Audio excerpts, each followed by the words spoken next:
ঘুম থেকে উঠেই রোজকার মতো আজকেও একদম অঝোরে বৃষ্টি পড়ছে। তাই আজকে আমার মনে হলো যে আজকে একটু ভিজে ভিজে চান করে নেই। তাই চলে এলাম ছাদে। আর নিচে বাইরে যাওয়ার তো উপায় নেই, কারণ বাইরে ঘাস আর ঘাসের মধ্যে চোখ থাকে, আর চোখ আমি প্রচণ্ড ভয় পাই। তাই বাইরে যাইনি, সোজা ছাদে চলে এলাম।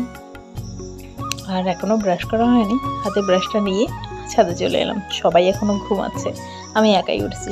এখন বাজছে হলো 6:30, 6:45 এমন হবে। আর এই কাপড়গুলো দিয়েছিলাম এখানে, একটু ধুয়ে পরিষ্কার হয়ে যাবে বৃষ্টিতে, কারণ কদিন থেকে বৃষ্টি হচ্ছে। এই কাপড়গুলো প্রচণ্ড নোংরা হয়েছিল, তাই এগুলো এবার একটু উল্টে সাইড করে দিচ্ছি। কারণ গতকালকে এখানে ভিডিও করতে গিয়ে এই কাপড়গুলোর জন্য খুব অসুবিধা হচ্ছিল, তাই আজকে সাইড করে দিলাম। বিকেলে যদি ভিডিও করি তাহলে আর অসুবিধা হবে না। তাই তো ভীষণ ভালো লাগছিল আমার এই ছাদে একটু ঘোরাঘুরি করতে। অনেক দিন বাদে বৃষ্টির মধ্যে এমন ভিজে ভিজে আমি চান করছি। আর একদম ছোটোবেলায় যেমন আমাদের তো বাড়িতে মাটির উঠোনের মধ্যে দারুণ একদম মজা করতাম বৃষ্টির মধ্যে, স্লিপ কাটে মাটির মধ্যে কিন্তু স্লিপ কাটে। তো ভীষণ ভালো লাগছিল বৃষ্টির মধ্যে চান করতে।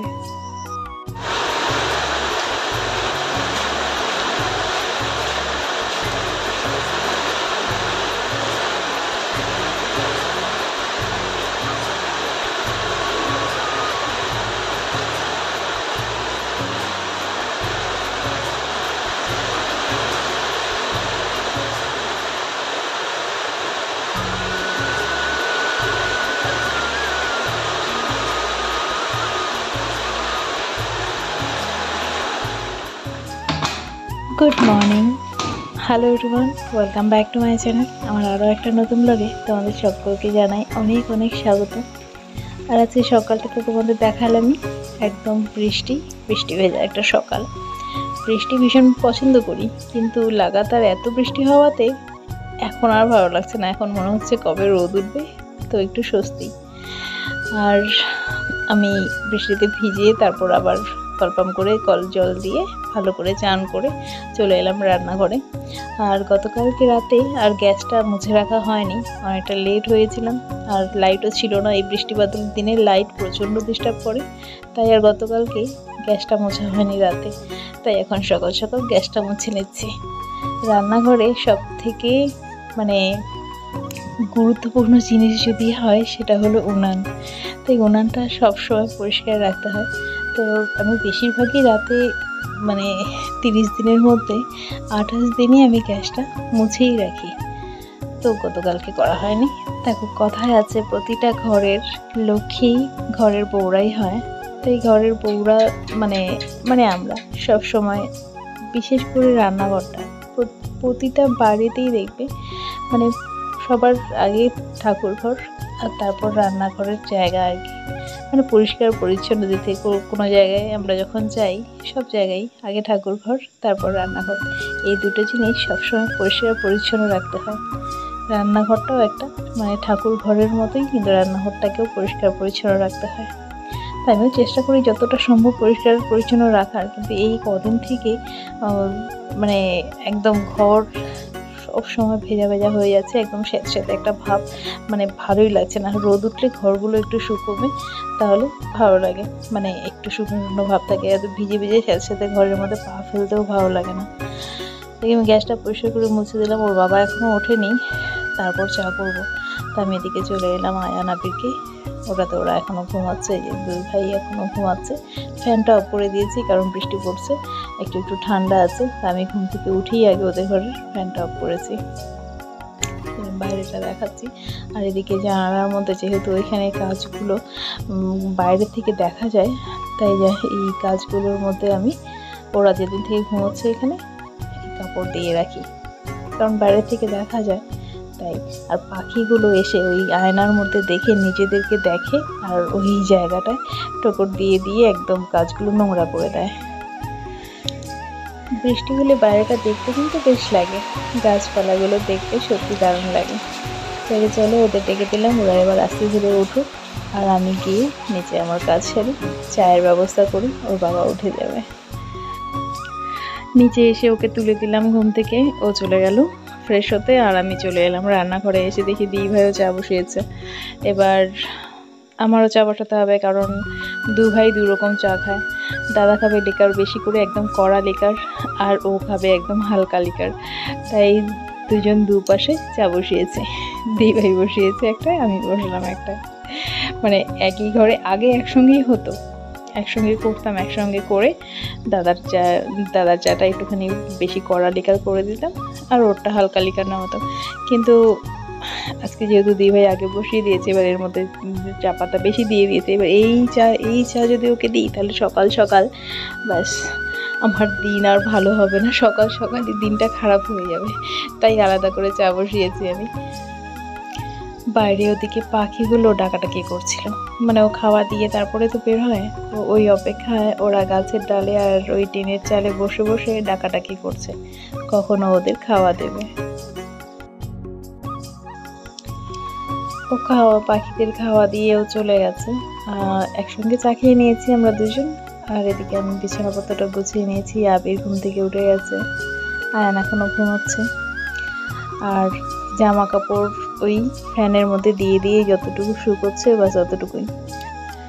আমাদের মানে ঘুম থেকে উঠে এই প্রতিটা হাউসওয়াইফেরই ঘুম থেকে উঠে এই একই ধরনের কাজ সবারই থাকে। ঘুম থেকে উঠে ঘর মোছা, বাসন মাজা, কাপড় কাচা, এই একই ধরনের কাজ সবারই থাকে। তাই আজকে সকালটা আমি একটু অন্যরকমভাবে শুরু করলাম, তবে সারাটা দিন আমার ওই মানে একইভাবে কাটবে সেটাও জানি, তবুও চেষ্টা করি যে একটু মানে অন্যভাবে কাটানোর, কিন্তু আর হয়ে ওঠে না। আর কদিন থেকে ভাবছি একটু বাইরে যাব বলতে একটু পার্লারে যাব, কিন্তু সেটাও হচ্ছে না এই ওয়েদারের জন্য। আর অ্যাকচুয়ালি আগের থেকে আমি প্রচণ্ড মানে অনেক বেশি পরিমাণে অলস হয়ে পড়েছি। আমি বুঝতে পারছি যে কারণ আগে এই বৃষ্টির মধ্যেও মানে ছাতা মাথায় দিয়ে কাজে বেরিয়েছি কোনো না কোনো কাজে, কিন্তু এখন ইদানিং একদম প্রচণ্ড অলস হয়ে পড়েছি, একদম ঘর থেকে বেরোতে ইচ্ছে করে না। আর ওই সারাদিনে এই মোবাইলের টুকটাক যেগুলো মানে মোবাইলে এই সোশ্যাল মিডিয়ায় থাকা, মানে মোবাইলে ভিডিও দেখাটাও, কমেন্টে রিপ্লাই করাটাও এটাও একটা কাজ। এই মোবাইলের এই কাজগুলো যখন করি ব্যাস ওই অতটুকুই, তাছাড়া আর কিছু না। এগুলো নিয়েই সারাদিন কেটে যাচ্ছে, রান্না খাওয়া, তার মাঝে মাঝে ওগুলো তো আছেই। অনেকের কাছেই শুনেছি মানে সবার জন্য ভালো করো, সবার কথা ভালো ভাবো, তাহলে তোমারও ভালো হবে।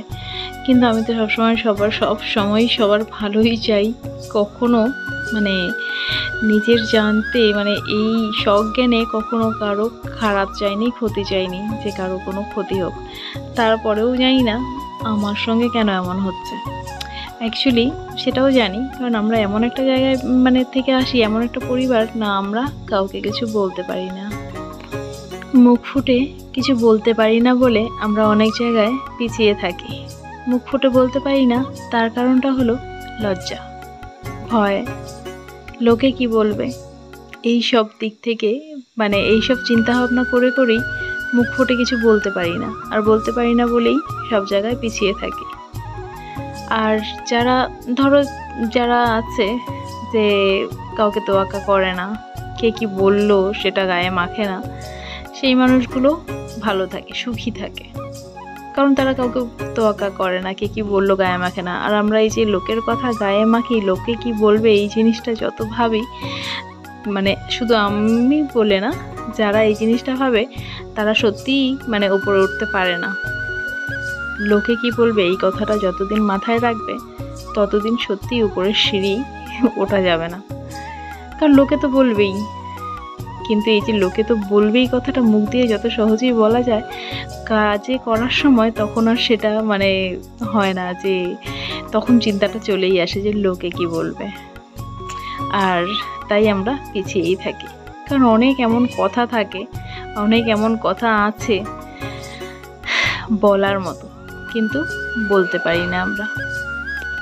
শুধু আমি না, আমার মতো অনেক পরিবারে এমন আছে যারা এই পিছিয়ে থাকার পেছনে একটাই কারণ, যে মুখ ফুটে কিছু বলতে পারে না, আর তাই ওপরে ওঠাও হয় না।